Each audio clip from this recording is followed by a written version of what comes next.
बिना परिश्रम और संघर्ष के हम कभी उतने मजबूत नहीं बन सकते जितनी हमारी क्षमता होती है। एक बार एक आदमी को अपने गार्डन में टहलते हुए किसी टहनी से लटकता हुआ एक तितली का कोकून दिखाई पड़ा। अब हर रोज वो आदमी उसे देखने लगा और एक दिन उसने नोटिस किया कि उस कोकून में एक छोटा सा छेद बन गया है। उस दिन वो वहीं बैठ गया और घंटों उसे देखता रहा। उसने देखा कि तितली उस खोल से बाहर निकलने की बहुत कोशिश कर रही है, पर बहुत देर तक प्रयास करने के बाद भी वो उस छेद से नहीं निकल पाई।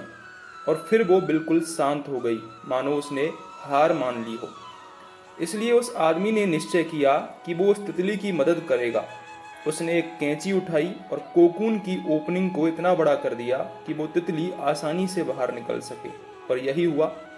तितली बिना किसी संघर्ष के आसानी से बाहर निकल आई, पर उसका शरीर सूजा हुआ था और पंख सूखे हुए थे। वो आदमी तितली को ये सोचकर देखता रहा कि वो किसी भी वक्त अपने पंख फैलाकर उड़ने लगेगी, पर ऐसा कुछ भी नहीं हुआ। उसके उलट बेचारी तितली कभी उड़ ही नहीं पाई और उसने अपनी बाकी की जिंदगी इधर उधर घिसटते हुए बितानी पड़ी।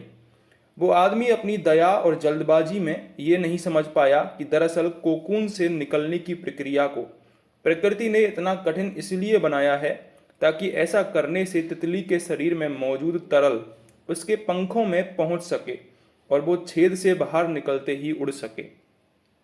वास्तव में कभी कभी हमारे जीवन में संघर्ष ही वो चीज होती है जिसकी हमें सचमुच आवश्यकता होती है।